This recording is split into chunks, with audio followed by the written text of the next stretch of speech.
क्या कमी रह गई थी मेरी परवरिश में कि इतना बड़ा विश्वासघात किया मेरे साथ? सॉरी अब्बा, लेकिन नहीं, अब जो आने वाले हैं वो आके ही रहेंगे, और अब सिर्फ वही होगा जो मैंने तय किया है।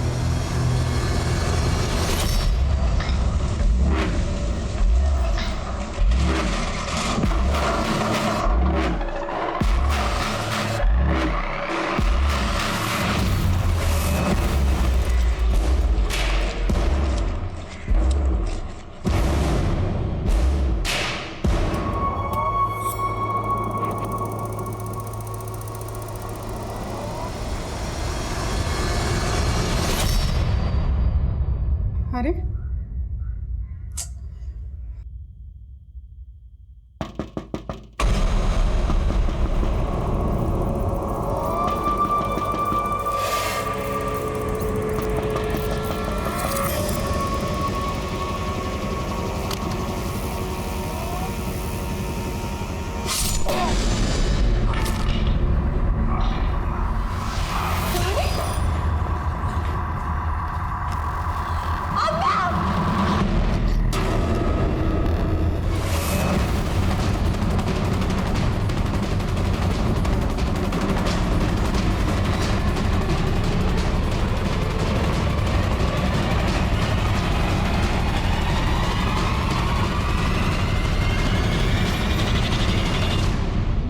जब कलेजा काटती है तब पता चलता है भूख क्या होती है ना?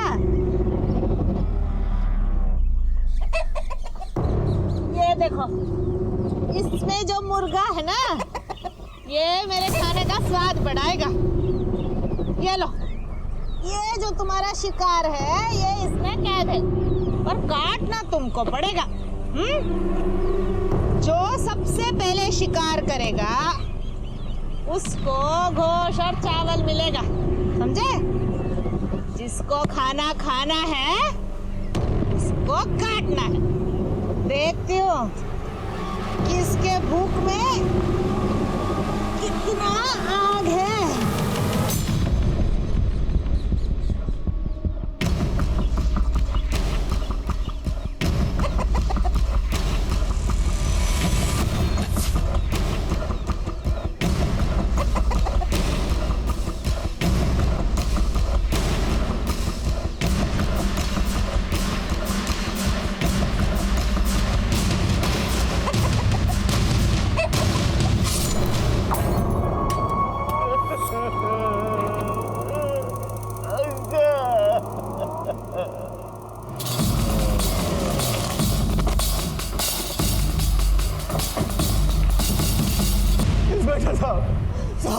साहब अंकल मेरे, मैं इधर आया तो दरवाजा खुला था साहब, मैं अंदर आके देखा तो बाहर चलिए, आइए बाहर आइए, बाहर आइए।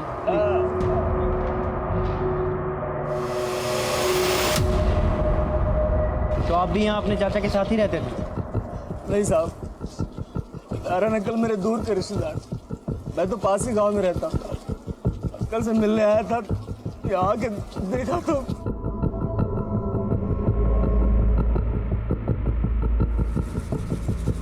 कपिल लाइट ऑन करो।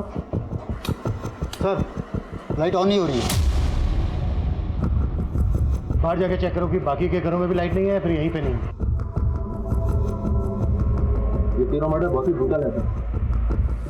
एक औरत और लड़की की हालत बता रही है, उनके साथ रेप भी किया गया। ये 200 से ज़्यादा लोगों का काम लगता है, और बॉडीज को देख के ऐसा लग रहा है कि मारने से पहले इनको काफ़ी टॉर्चर भी किया गया। सर बाहर तो लाइट है, लेकिन यहाँ का मेन स्विच किसी ने बंद किया था, इसलिए पावर सप्लाई नहीं है। मेन स्विच बोर्ड घर के बाहर है और घर में फोर्स्ड एंट्री के कोई निशान नहीं। ऐसा लग रहा है जैसे अटैकर्स ने पर्पसली पहले मेन स्विच ऑफ किया। स्विच ऑफ होने के बाद घर वालों में से किसी ने घर का मेन दरवाजा खोला होगा और तभी अटैकर्स ने उनसे भागा। सर शायद उनका इरादा सिर्फ रेप और मर्डर का ही नहीं था, घर में काफी लूटपाट भी की गई।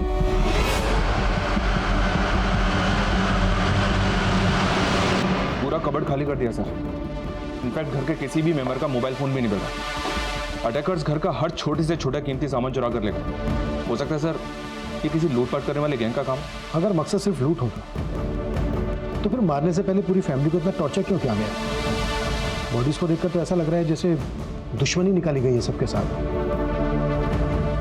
हो सकता है आपसी रंजिश का मामला हो और शक्ल लूट की दी गई। सर नारायण अंकल बहुत अच्छे आदमी थे। मैं इतने सालों से इधर काम करता, मेरे को नहीं लगता कि उनका किसी के साथ कोई दुश्मनी होगा। क्या काम करते हो तुम इधर? खेती बाड़ी। सर वो नारायण अंकल का आसपास बहुत ज़मीन है। अब उनका एक पैर खराब था तो उन्होंने अपनी मदद के लिए मेरे को नौकरी पे रख लिया था। नारायण की बीवी या बेटी का किसी के साथ कोई इशू, या नारायण का ही कोई लेन देन को लेकर विवाद? नहीं सर, मेरे को तो कभी ऐसा कुछ लगा नहीं। हाँ वो वेंकट अन्ना आज इधर आने वाले थे। कौन वेंकट अन्ना? वेंकट अन्ना नारायण अंकल के फ्रेंड, मंडी में अनाज के बड़े व्यापारी हैं और अंकल भी अपना सारा फसल उन्हीं को बेचते हैं। नारायण, ये तेरा बैलेंस पेमेंट 7,09,234 रुपये पूरे हैं या वो तेरे को काउंट करके देखना पड़ेगा। शायद ज्यादा भी हो सकता है।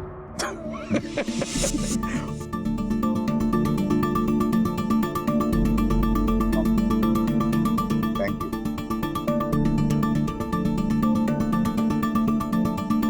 नारायण, बहुत दिनों से मेरे मन में एक बात है जो तेरे को बोलने का था। कैसी बात? वेंकट अन्ना अपने बेटे बाला की शादी रिधिमा से करना चाहते थे, तो वो लोग आज इधर बात पक्का करने को आने वाले थे और अंकल ने भी मेरे को इसीलिए यहाँ बुलाया था। यहाँ है तो सर आसपास ऐसा कोई विटनेस नहीं मिला जिसने किसी को यहाँ आते जाते देखा। वो सिद्धेश बोल रहा है कि नारायण के दोस्त वेंकट अन्ना और उनका बेटा बाला यहाँ आने वाले थे। उनसे मिलते हैं, शायद उनसे नारायण के बारे में कोई जानकारी मिल जाए।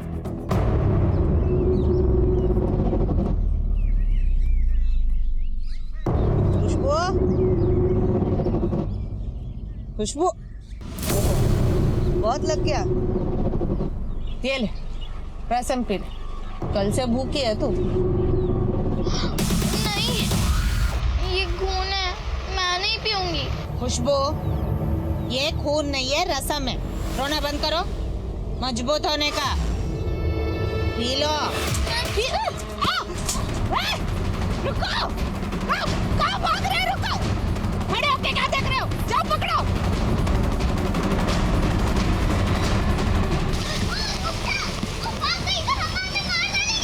तो तुम दोनों भी भाग चलो मेरे साथ।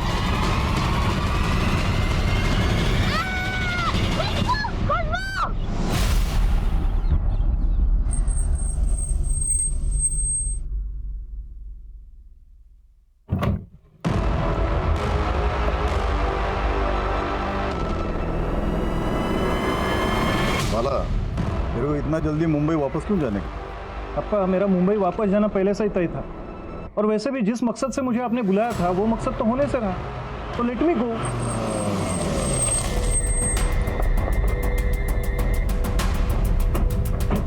हाँ सर, आप बिल्कुल सही बोल रहे हैं। हमारे मन में हमारे बेटे बाला की शादी नारायण की बेटी के साथ करने का था। इसी के लिए हम कल जाने वाले थे उसके पास, तो अचानक से उसका फोन आया। हाँ नारायण, हम लोग निकल गया है, तुम लोग अभी मत आओ। नहीं है? क्यों? मैं कॉल करता हूँ। क्या वजह थी कि नारायण ने अचानक से आपको मना कर दिया? नहीं, वजह तो कुछ नहीं बताया हमको, तो हम लोग भी एकदम हैरान रह गए। ये इत्तेफाक भी काफ़ी हैरान करने वाला है कि जिस समय आप वहाँ जाने वाले थे उसी दरमियान नारायण उसकी पूरी फैमिली का मर्डर हो। देखिए वेंकटेश जी, अगर आप हमसे कुछ छुपा रहे हैं तो बेहतर है। कुछ नहीं छुपा रहे हम। नारायण की जाने का हमको भी शौक लगा है। नारायण हमारा बहुत पुराना दोस्त था। कब से जानते थे आप दोनों एक दूसरे को? ये कुछ 15 साल हो गया। तभी नारायण सीआरपीएफ में काम करता था, ऊटी में उसका पोस्टिंग था। सो मिस्टर वेंकट, आप और आपके परिवार को हमारे प्लांटेशन पे कैंपिंग के लिए टेंट लगाने की परमिशन चाहिए। हमारा बेटा है ना, बॉटनी में बहुत इंटरेस्ट है उसको, तो बॉटनी का उसको पढ़ाई करने का टेंट में रहे। Mister Venkat, I am sorry, मैं आपको यहाँ पे टेंट लगाने की परमिशन नहीं दे सकता। प्लीज सर, आए देखिए तो कोशिश करो ना। अब पहले मेरी पूरी बात सुन लीजिए मिस्टर वेंकट। आप और आपके परिवार को हम यहाँ पर परमिशन इसलिए नहीं दे सकते क्योंकि अब से आप और आपका पूरा परिवार हमारा मेहमान है। मेहमान मतलब हम समझा नहीं। देखिए, आप कंकड़ गांव से हैं जी, और मैं आपके नजदीक के दालसन गांव से हूँ, तो हुए ना आप हमारे मेहमान। अच्छा। तो उसके बाद हमारा बीच बहुत अच्छी दोस्ती हो गई। फिर कुछ साल के बाद नारायण का एक एक्सीडेंट हो गया, तो उसको सीआरपीएफ छोड़ना पड़ा। उसका टांग खराब हो गया। इसलिए काफी लंबे समय से आप दोनों एक दूसरे को जानते थे। फिर तो आपका बेटा बाला भी जानता होगा रिद्धिमा को। बाला, ये रिश्ता जुड़ने से पहले भी तुम और रिद्धिमा मिलते थे? देखिए सर, हम दोनों एक दूसरे को जानते ज़रूर थे, लेकिन हमारी शादी का डिसीजन हमारे पेरेंट्स का था। Sir, even I am shocked. ये अचानक क्या हो गया? सर, फोरेंसिक टीम ने बताया कि क्राइम सीन पे 4 से ज्यादा अननोन फिंगरप्रिंट्स मिले। मतलब क्रिमिनल 4 से ज्यादा लोग।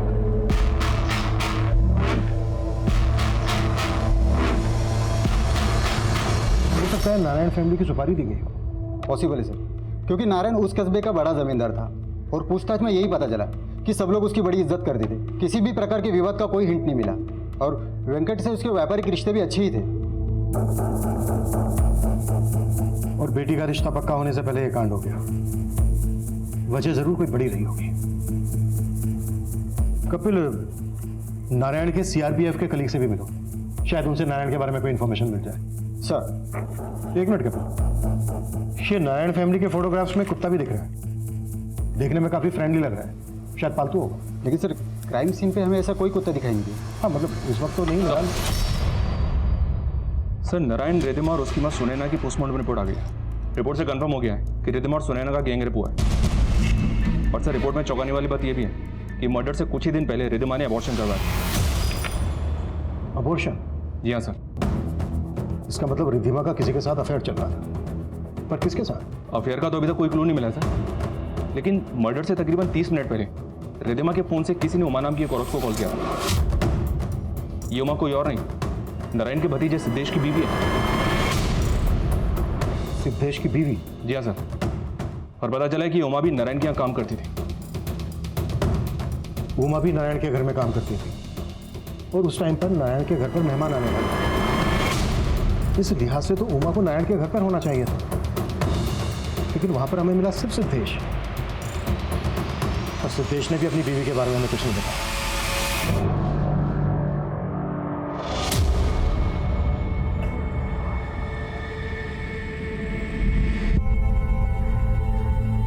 ये लो बेटा, कुछ खा लेना।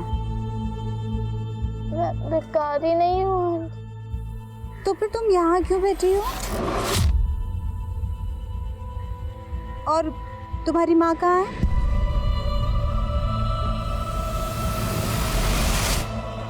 तुम चुप क्यों हो बेटा? तुम्हारे माँ बाप कहाँ हैं?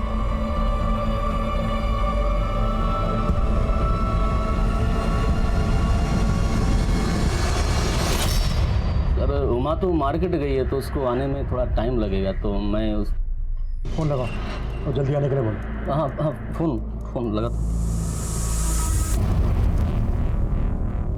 अरे उमा, वो साहब पूछ रहे हैं, वो उधर उस दिन तुम्हारी रिद्धिमा से फोन पे कुछ बातचीत हुई थी क्या? किस दिन? उसी दिन जिस दिन रिद्धिमा और उसके माँ बाप का मर्डर हुआ था। रिद्धिमा, आप क्यों फोन कर रही हो मुझे तुमसे कोई बात नहीं करनी। प्लीज फोन मत काटो। मैं जानती हूँ कि मेरी वजह से बहुत बदनामी हुई है आपकी, लेकिन अब मैं अपनी गलती को सुधारना चाहती हूँ। मैं इस बोझ को लेकर नहीं जी सकती कि मेरी वजह से ही बदनामी। क्यों हो गई? उस दिन क्या बात हुई थी रिद्धिमा के साथ तुम्हारी? साहब, ऐसी ही बात हो गई थी। रिद्धिमा का रिश्ता तय होने वाला था, वो मेरे साथ अपनी खुशी बांट रही थी। तुम्हारे कहने का मतलब है कि वो इस शादी से खुश थी, जबकि रिद्धिमा शादी से पहले ही माँ बनने वाली थी। क्या? ये क्या कह रहे हो साहब आप? वही जो हमारे सामने आया है। रिद्धिमा ने अभी कुछ दिन पहले ही अपना अबॉर्शन करवाया था। इसके साथ अफेयर चल रहा था रिद्धिमा का। साहब, हमें इस बारे में कुछ नहीं पता।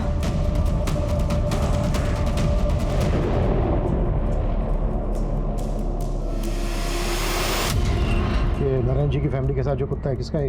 ये तो शेरू है सर, नारायण अंकल का पालतू कुत्ता, लेकिन ये तो खो गया था। कितने दिन पहले खो गया था कुत्ता? ये कुछ 7-8 दिन पहले का बात है सर। नारायण की फैमिली का मर्डर 3 दिन पहले हुआ और मर्डर होने से कोई 1 हफ्ता पहले उनका कुत्ता शेरू गायब हुआ। शेरू काफ़ी अच्छी नस्ल का है, रोबिला है। अगर वारदात के वक्त पर यह होता तो वारदात को अंजाम देना इतना आसान नहीं होता। तो आपको लग रहा है सर शेरू का गायब होना भी इन हत्याओं से जुड़ी साजिश हो सकती है? और हमें यह भी पता लगाना है कि रिद्धिमा के पेट में किसका बच्चा है। रिद्धिमा के सभी सोशल अकाउंट खंगा लो और आसपास के मैटरनिटी क्लिनिक्स में पता करो कि उसने अबॉर्शन कहाँ पर करना है।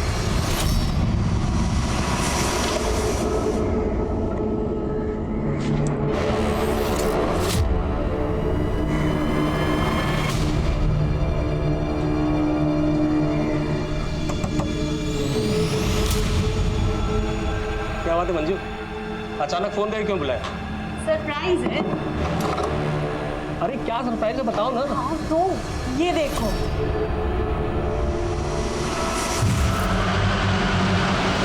ये है खुशबू, आज से हमारी बेटी।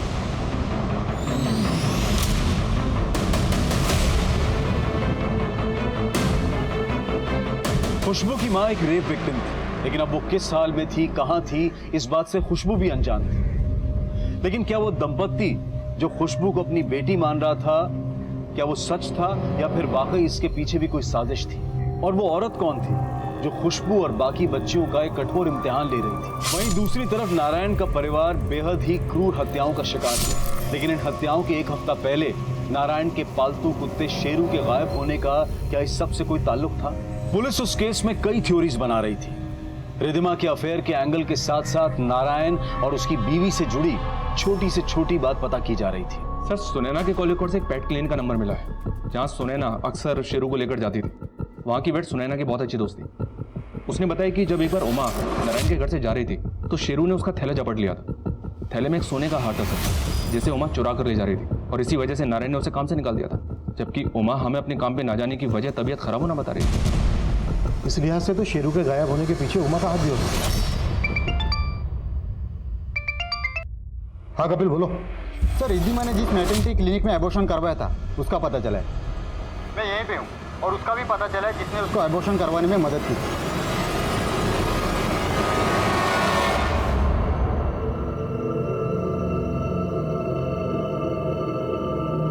बाला सुन, तेरे को जिधर जाने का उधर जा, तेरे को जितना कोशिश करने का कर, लेकिन ऐसा मत सोचना कि तेरी कोशिशों में तू सफल हो जाए। चंद्रेश गाड़ी निकाल, मुझे फ्लाइट मिस नहीं करना।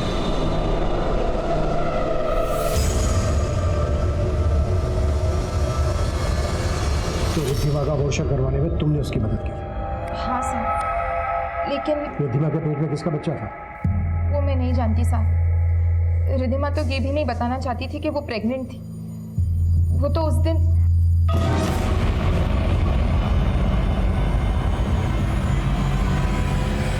क्या हुआ रिद्धिमा?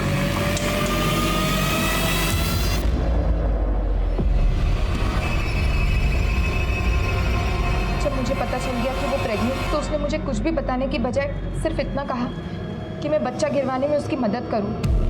ये बात तुमने उसे पहले क्यों नहीं बताई? मैं डर गई थी साहब, अगर आप मुझे गलत समझ लेते तो। उमा तुम्हें गलत समझने की और भी वजह है हमारे पास। चोरी का इल्जाम लगा था तुम पर। साहब ये झूठ है, मैंने कोई चोरी नहीं की थी। वो हार तो खुद रिद्धिमा ने मुझे दिया था। ये लीजिए। नहीं रिद्धिमा, मैं ये नहीं ले सकती। दीदी आपने मेरी इतनी मदद की है, प्लीज मना मत कीजिए, लीजिए ना। और प्लीज किसी को बताना मत। रिद्धिमा को दिया वादा पूरा करने के लिए मैं बदनाम हो गई साहब। शेरू ने मेरी थैली पर झपट्टा मारा और वो हार मेरी थैली में देखकर सुनैना चाची को लगा। हाँ? हम लोगों ने तेरे परिवार के लिए इतना सब कुछ किया और तुम मेरे घर में चोरी की? नहीं, मैंने चोरी नहीं की, आप गलत समझ रहे हैं। मैंने रिद्धिमा के लिए जिल्लत से, क्योंकि उनके परिवार के हम पर बहुत एहसान है साहब। तो इसी जिल्लत का बदला लेने के लिए तुमने ये कांड करवाया। तुम्हारा पति भी शामिल था ना इसमें? कहीं ऐसा तो नहीं है कि रिद्धिमा के पेट में तुम्हारे ही पति का बच्चा था? नहीं नहीं साहब, आप ये क्या बोल रहे हैं? वो बच्चा तो क्या? रिद्धिमा के पेट में किसका बच्चा था उमा?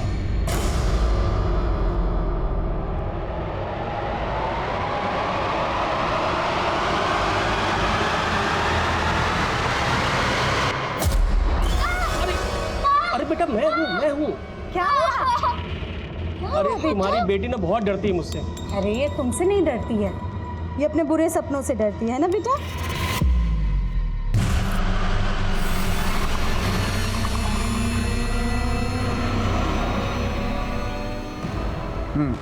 पेमेंट का क्या हो गया? मैं बाद में फोन करता हूँ।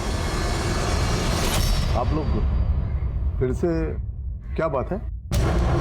वो तो आपका ड्राइवर और आपका भांजा चंद्रेश ही बताएगा। लेके चलो इसे। चल।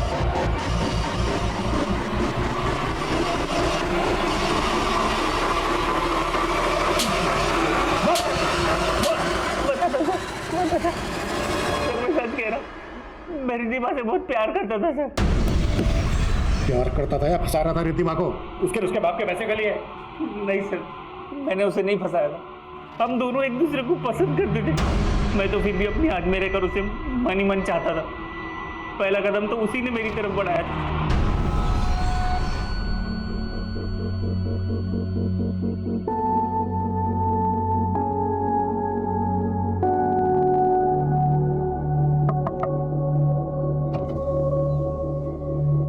चलो देख लो अच्छे से। जी हाँ देख लो अच्छे से। सी अच्छी लग रही हो ना? अब तक चोरी चोरी मुझे ठीक से देख नहीं पाए होगे, है ना? नहीं वो मुझे सॉरी। अरे मजाक कर रही हूँ। वैसे मैं मार्केट जा रही हूँ तो ले चलोगे? उसके बाद हम अक्सर मिलने लगे और धीरे धीरे हम दोनों बहुत करीब हो गए।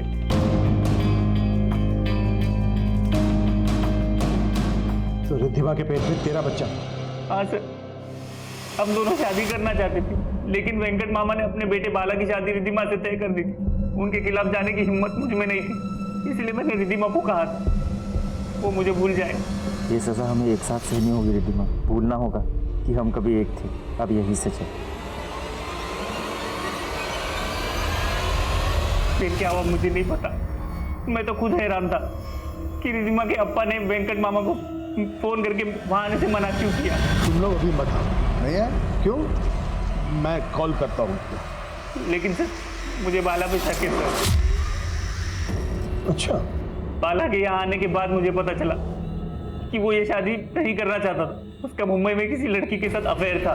वेंकट मामा उसकी शादी जबरदस्ती रिद्धिमा से करा रहे थे। तो अपने आप को बचाने के लिए बाला को बीच में घसीट रहा है। मैंने कंफर्म किया सर, बाला का मुंबई में किसी लड़की से अफेयर तो चल रहा है। लेकिन इस चंद्रेश पे भी भरोसा नहीं कर सकते। चंद्रेश और बाला इन दोनों की बैकग्राउंड चेक करनी पड़ेगी। पता लगाना पड़ेगा कि ये दोनों ये कांड कर सकते हैं क्या? जी सर। नारायण के सीआरपीएफ टाइम के दोस्तों से मिले? जी सर, पर फिलहाल वहाँ से कोई काम की इन्फॉर्मेशन नहीं मिली है। नगर पालिका में भी उनके कुत्ते शेरू की फोटो शेयर की थी, पर वहाँ से भी शेरू जैसे किसी कुत्ते की कोई डिटेल नहीं मिली। कहना मुश्किल है सर, शेरू के गायब होने का इस केस से कोई कनेक्शन है भी या नहीं।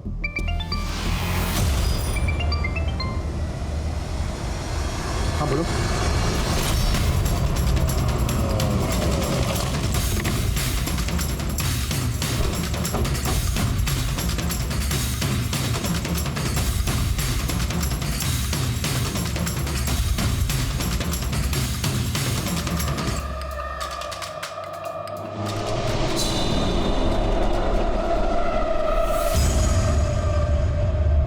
गई थी साहब, लता घर पर अकेली थी।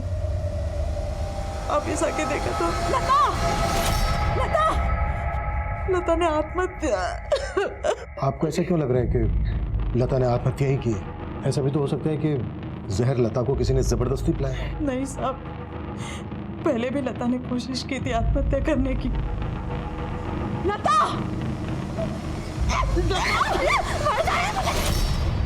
तब तो मैंने समझा कि उसे रोक लिया था, लेकिन अब ऐसा क्या हुआ था लता के साथ जो लता आत्महत्या करने की कोशिश कर रही थी। मेरे बच्चे की दिमागी हालत ठीक नहीं थी। कभी कभी वो अचानक जोर से चिल्लाने लग जाती थी। मैं तुझे मार डालूंगी। मार डालूंगी, मुझे मार डालूंगी। दवा का भी असर नहीं हुआ तो मैंने नजर वजर भी उतार के देखी, लेकिन समझ में ही नहीं आ रहा था कि उस पे किसका भूत सवार था।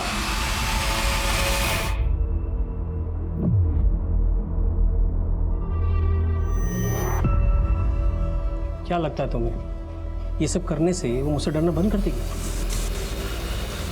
बोला था ना, वो तुमसे नहीं डरती है, वो तो बस अपने। देखो मंजू, कुछ भी हो पर मैं नहीं चाहता कि ये बच्ची यहाँ पे रहे। माना कि हमारी अपनी कोई औलाद नहीं है, पर इसका मतलब ये नहीं कि हम एक ऐसी बच्ची को बेटी बना लें जिसकी मानसिक स्थिति अच्छी ना हो। संतोष, खुशबू पागल नहीं है, वो तो बस अपने अतीत से सहमी हुई है।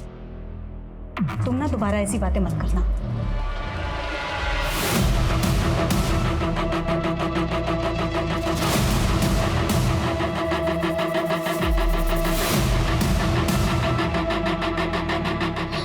चिल्लाना मत समझी, जो बोल रहा हो ध्यान से सुन।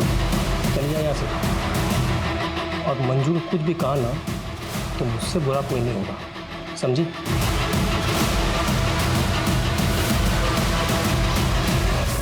सर, लता नाम की जिस लड़की ने सुसाइड किया था, ये उसकी पोस्टमार्टम रिपोर्ट है। लता की मौत फिनाइल की पॉइजनिंग से हुई थी, लेकिन सर रिपोर्ट के मुताबिक लता को काफी लंबे समय से मोलेस्ट किया जा रहा था। मोलेस्ट? लेकिन लता की माँ ने तो कहा था कि लता की दिमागी हालत ठीक थी। हो सकता है सर लता की माँ हमसे कुछ छुपा रही है। थाने बुलाओ, लता की माँ को बात करते हैं।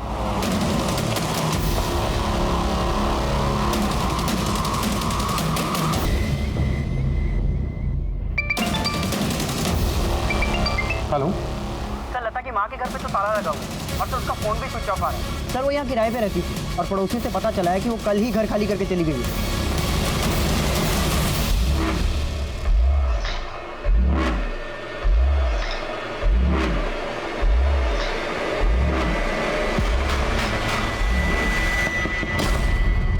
अभी लता के मकान मालिक से बात की मैंने, पर उससे कोई इन्फॉर्मेशन नहीं मिली। लेकिन हाँ सर, लता और उसकी माँ 2 महीने पहले ही वहाँ किराए पे रहने के लिए आई थी।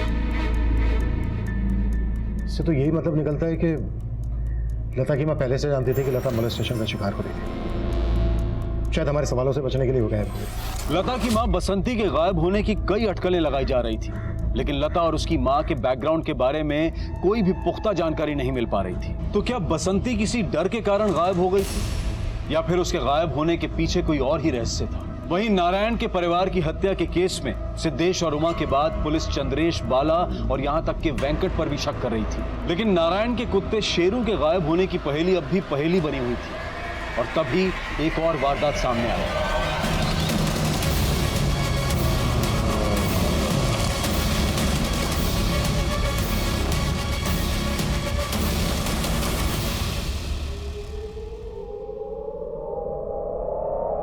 लाइट ऑन करो। सर, लाइट नहीं है यहाँ। क्या? मेन स्विच ऑफ था सर। इस घर में भी मेन स्विच घर के बाहर है, और नारायण के घर का मेन स्विच भी घर के बाहर था। मर्डर से पहले नारायण के घर का भी मेन स्विच ऑफ किया गया था, और यहाँ का भी मेन स्विच ऑफ किया गया। सर, देखकर तो ऐसा लग रहा है कि ये मर्डर्स कुछ दिन पहले हुए होंगे। वारदात का एमओ भी बिल्कुल नारायण की फैमिली के जैसा लग रहा है। इस लड़के को भी बिल्कुल उसी तरह मारा गया जैसे नारायण को, और इस लड़की का भी रेप किया गया। और नारायण के घर में भी लूट की गई थी, इस घर में भी लूट की गई। कहीं ये किसी लूट करने वाले गैंग का काम तो नहीं है? गौतम, आसपास के थानों में पता करो कि इस तरह के केसेस कहीं और भी रजिस्टर हुए हैं क्या, और पड़ोसियों को बुलाओ। सब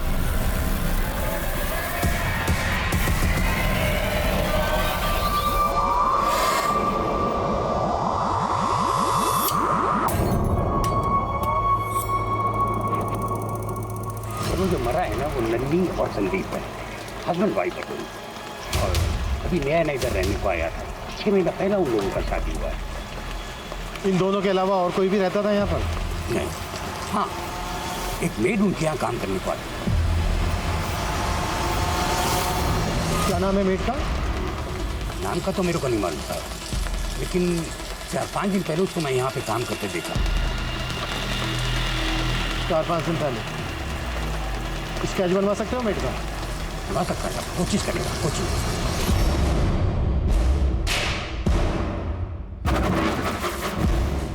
आप मुझे मेरे माँ जैसा ही प्यार करती है, लेकिन क्या? माँ जैसा क्यों? माँ ही हूँ मैं तेरी। पर वो कौन? संतोष। तो उनकी फिक्र मत कर। और ये वो क्या कहती रहती है? पापा बोला कर, पापा हैं वो तेरे। देखना फिर वो भी तुझे बिल्कुल मेरे जैसा प्यार करे। माँ! क्या हुआ बेटा? लाइट ही तो गई है, इतना क्यों डर रही है? रुक मैं देखती हूँ।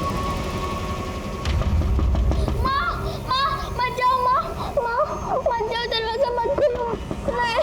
मंजू, दरवाजा क्यों नहीं खोल रही? कब से नॉक हो रहा है?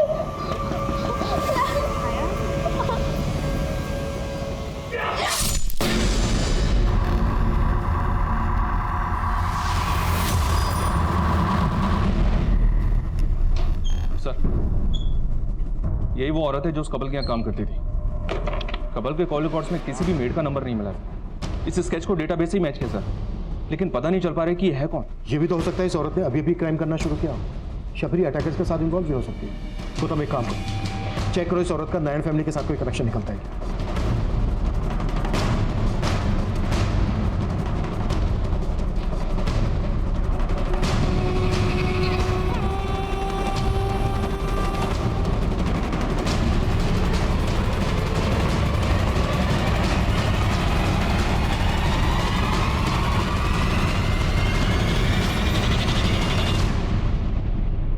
औरत को तो मैं जानता सर। ये जब अंकल ने उमा को घर से निकाला तो इधर काम मांगने को आई थी।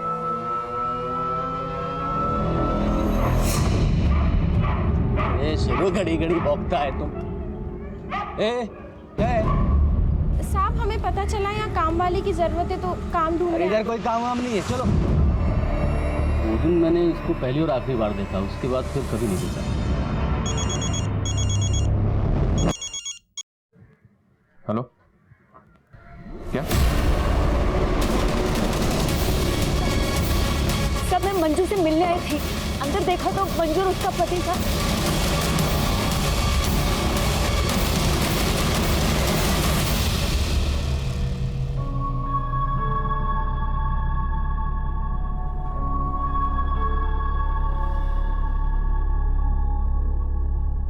पूरी कबर्ड खाली कर दी। नीचे दोनों बॉडीज को देखकर लग रहा था कि जिसे उन्हें मारने से पहले काफी टॉर्चर किया गया। और यहां पर भी पावर ऑफ है।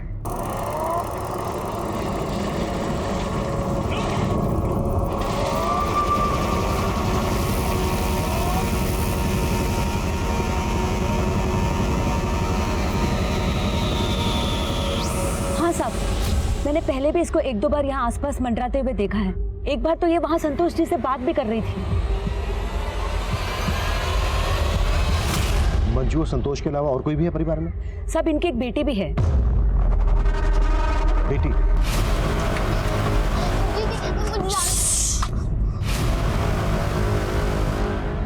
सब यही है खुशबू, जिसे मंजू ने गोद लिया था। कहां से गोद लिया था उन्होंने खुशबू को? सब वो तो नहीं मालूम। सर, अभी तक जितने भी केसेस सामने आए उनमें अटैकर्स ने फैमिली के किसी मेंबर को नहीं छोड़ा, लेकिन इस कपल की बेटी गायब है क्योंकि अडॉप्टेड थी। और यहाँ किसी को मालूम तक नहीं है कि इस कपल ने बच्चे को अडॉप्ट कहाँ से किया। गौतम, बच्ची के फोटो सर्कुलेट कर, बच्ची की जान खतरे में।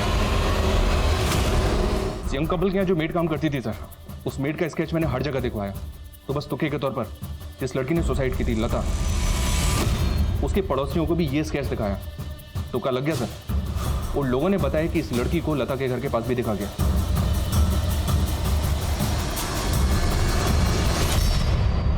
ये खुशबू तो तेरी लता से भी 2 कदम आगे निकली।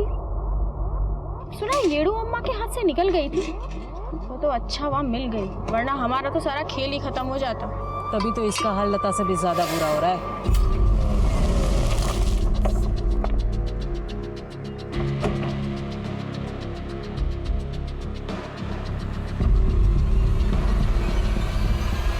सर, अलग अलग एरिया से 2 केसेस और मिले हैं जहां पे कुछ सेम पैटर्न से क्राइम हुआ था। उन 2 घरों में अलग अलग 2 बच्चियां मेड का काम कर रही थी जो वारदात के बाद से ही गायब है। बच्चे? जी हाँ सर, ये हैं वो 2 बच्चियाँ। और सर, इस केस की इन्वेस्टिगेटिव टीम से हिंट मिला है कि ये काम बांडूपलिया गैंग का हो सकता है। बांडूपलिया गैंग? जी हाँ सर। और सर, बांडूपलिया गैंग का एमओबी हमारे केसेस से मिलता जुलता है। ये लोग भी रेकी के लिए अपनी बच्चियों और औरतों का इस्तेमाल करते हैं। टारगेट के दिन घर की बिजली काट देते हैं, फिर मेल विक्टिम्स की गला काटकर हत्या कर देते हैं, फिर घर में लूटपाट, और फिर फीमेल विक्टिम्स का ब्रूटल रेप, और उसके बाद उनकी भी हत्या। लेकिन ये बांडूपलिया गैंग तो 2 साल पहले खत्म हो गया था। उसका सरगना कुट्टी जेल में हो। जी हाँ सर, लेकिन इन्फॉर्मेशन मिली कि कुट्टी की बीवी यदुरम्मा ने इस गैंग को फिर से खड़ा कर दिया, और अब ये कहाँ से ऑपरेट हो रहा है इस बात का पता नहीं चल रहा। हाँ बोलो। साहब, ये बच्ची तो मंजू मैडम को यहीं पे मिली थी, कुछ लोगों के साथ बैठकर भीख मांग रही थी। साहब, मुझे तो आश्चर्य तब हुआ जब मैंने ये सुना कि मंजू मैडम ने आदिवासी लड़की को गोद लिया है। आदिवासी की बच्ची? हाँ साहब, कलसान जंगल के पास आदिवासी झुग्गियों में मैंने इसे पहले भी देखा है। अपना कौन अपना होता है? ये तो कभी हमारी थी नहीं, हमारी गलती है जो इसको अगवा करके लेके आए। चल।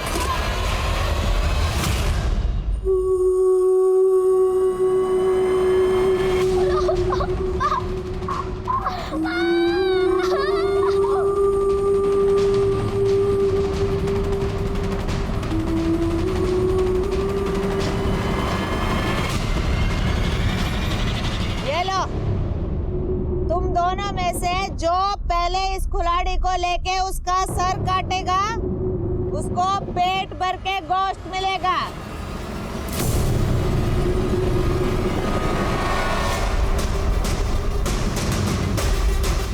एक दूसरे का चेहरा क्या देख रहे हो? जल्दी करो। 1 2 3 चलो कला, चलो।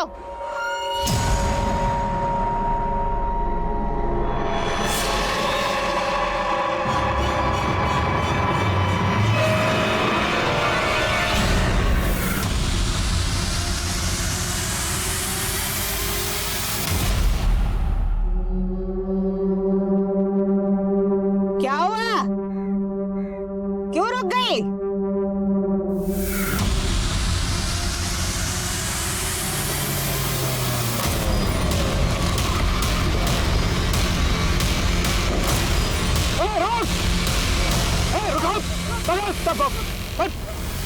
चल चल डालो सबको गाड़ी में। चल।